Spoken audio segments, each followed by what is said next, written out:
Welcome to Subramani. Very rarely do I do videos on debt repayment, because normally I do think that people, when they come to my channel, they come for equity investing or financial planning, very rarely for debt planning. So here are some of the videos, simply because some older people have asked me about debt reduction, especially for their children. There was this young boy, I don't know his age, who's a counselor, called me and said this guy's got into a lot of debt and he's got a poor debt score, which means he's about 29-30, and they wanted some basic simple steps. And I said, really, the steps are very simple. First is make a list of the debt that you have. Get an emergency fund started. That emergency fund is going to act as a cushion in case something goes wrong. So maybe 20,000 rupees, 30,000 rupees, depending on how much you think you need as an emergency fund. Create that. Now make a budget, because it's very important for you to know how you are going to repay, what you're going to repay. So having a budget is always useful, even for your day-to-day expenses and investments. But in case of repayment of loan, it is absolutely sacrosanct that you cannot make mistakes. More importantly, don't think that suppose you have decided to repay 25,000 every month of your debt, and 1 month you're able to do 18, next month you're able to do 19, the month after that you're able to do 22. Don't kill yourself for not reaching that 25, because 25 is a number which a person who's perhaps very clear in what he's able to do will do. You will be able to do it, but maybe after 4-5 months. So don't kill yourself saying, oh, I should have done this, I should have. Don't do that. Very important, at least in the Indian context, if you think your parents can help, seek help. No harm in asking a parent for help, provided it is genuine. It should not happen that you go and ask them for help, and after some times you find that you're again asking them for help. Dad, I want 6,000 to repay the debt, and after some time it is 25,000 to repay the debt, and then after some time it is 3 lakhs to repay the debt. It should not be a go-to every time when you have a problem, but it should be a case where you genuinely feel that your parents can help, they have the money, they have the willingness to help, the ability to help, and you need help, right? In this combination, you can go and ask for their help. Do a detailed analysis. In fact, I would think write a 400-word essay on how you got into debt and what you're going to do to come out of it. Because what happens, sometimes you get cheated by friends. When I mean cheated by friends is, you go out, you spend a big amount of money, and they're supposed to pay you, but they don't pay you, right? Or you bought a big phone, expensive phone, and therefore you got into debt. Find out the reasons why you got into debt. If it is just that every month you are trying to live on your credit card and spending more than what you are earning, then you need a basic change in lifestyle. Repaying debt is not going to happen very easily. If your income is 20,000 rupees, you have to live within 20,000 rupees. If your income is 50,000 rupees, you have to live within 50,000 rupees. In fact, you should be saving 10, 20, 30% of your income, depending on what life stage you are. But if it's a lifestyle change which is required, it's like, somebody who wants to reduce weight has to perhaps make major changes in their eating habits. When you're eating out, it's very common to find that when you go out and eat, you overorder. So when you overorder, the most important thing is to return food saying, I don't want this. You have to pay for it anyway. But don't eat it just because you have overordered. And I see this very often people do, especially when they are eating out, right?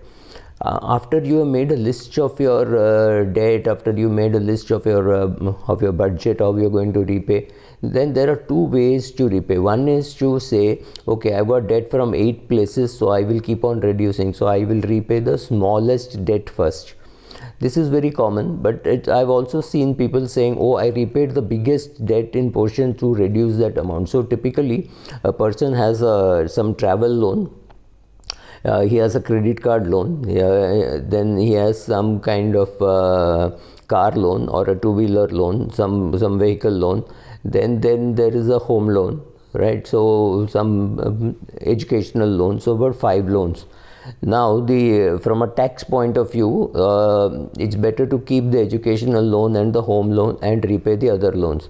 Now, what they do is they start repaying the smallest loan, which could be the personal loan. That's great, because it happens to be the cheapest loan, the most expensive loan, and the smallest loan. But there are some people who will say, no, I had a big 50 lakh housing loan, so I started repaying that first. That does not make sense. So choosing the priority. Now in US, they call it the snowball effect. You start repaying all, you first find out what is the minimum that you have to pay for each loan, and then you start repaying. You have to pay the minimum in every loan, and then you choose to put a bigger chunk into the most expensive loan. So if you have a personal loan of 3 lakhs because you took to buy a house, start repaying that first, because it is likely to be the most expensive. Maybe it is at 21% or it is at 30%. If you have a credit card debt, that is at 42%. So first the credit card debt goes. So when you make your list, make a column saying which is the most expensive loan. I would think this, my suggestion would always be to repay the most expensive loan first. If that happens to be the smallest loan, great. Even if it happens to be bigger than other loans, suppose your personal loan is bigger than your credit card loan, I would still insist that you repay the credit card loan, because it is now going to improve your credit score also. So first repay the credit card loan, then repay the personal loan, and then repay the some other loans that you have, maybe a car loan, and then the educational loan, and then the home loan. I would prioritize like that. But there are people who would think, no, let me get rid of the smallest loan. My smallest loan is the educational loan, or my smallest loan is something else. So they'll start repaying that first. Whatever suits you, ultimately you have to repay. Now what you can do is go to your parent and say, okay, I have a total debt of 9 lakhs other than my home loan. Give me 9 lakhs, and I will pay you interest, which you should pay at whatever rate, maybe at 11%, 12%, which is good for them, because they must be getting 7% in the bank, and it's good for you because you're paying at least 14, 15%, if not 22%. So create an EMI and make sure you pay them also, but use the 9 lakhs first to repay all the loans, so you're saving a lot on interest. But make sure that you pay the EMI to your parents on a regular basis. That's very important. Don't get into some crappy loan consolidation companies. They may do something like that, but they may make a mess of your CIBIL score. Keep track of your CIBIL score, because your CIBIL score must have taken a toss with all these loans and not paying on the due date. So therefore having more interest, so your credit score is already gone for a toss. By repaying this 9 lakhs in one shot, you are going to improve your loan, your CIBIL rating very well. The advantage in doing something like this, your credit card is again available for you to use. The disadvantages, the credit card is available to use, and if you have had lifestyle problems, if you have had spending problems, you are likely to fall back into bad habits. So the best thing I would think is you take a loan from your parents, take a 9 lakh loan, repay all the loans, and you may not be able to get a new credit card, but use your credit card very, very carefully. Keep your credit card with your parents, leave it with your parents, don't use it, or cut it up and buy a new one, whatever, but make sure you don't use your credit card again, because then you will get back into the same habits.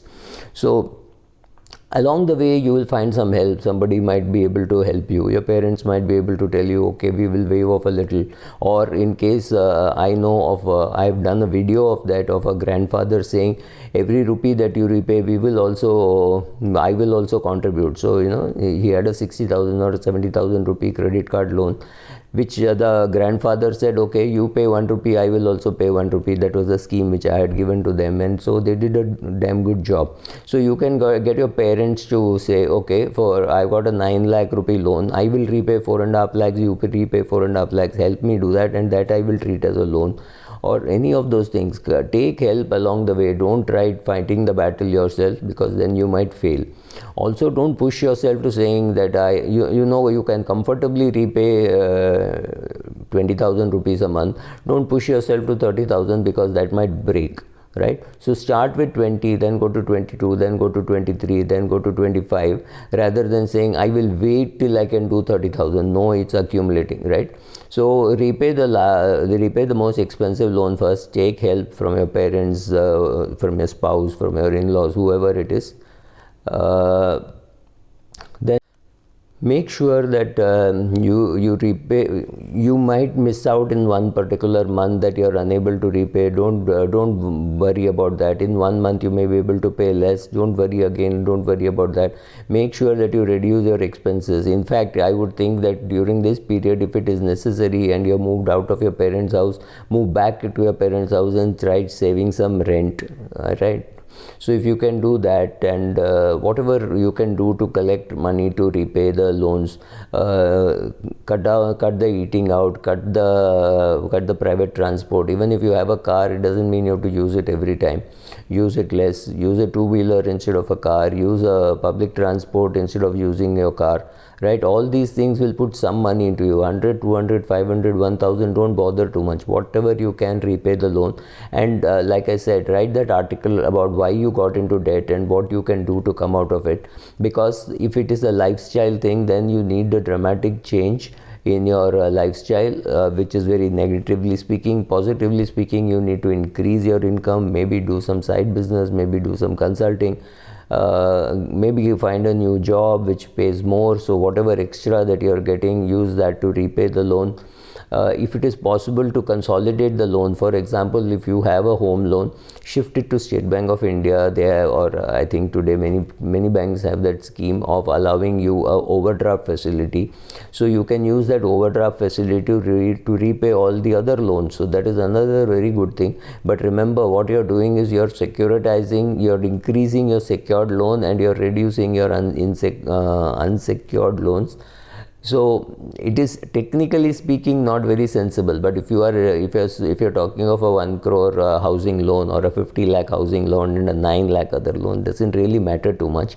But start taking money from your say SBI or whoever home loan credit facility.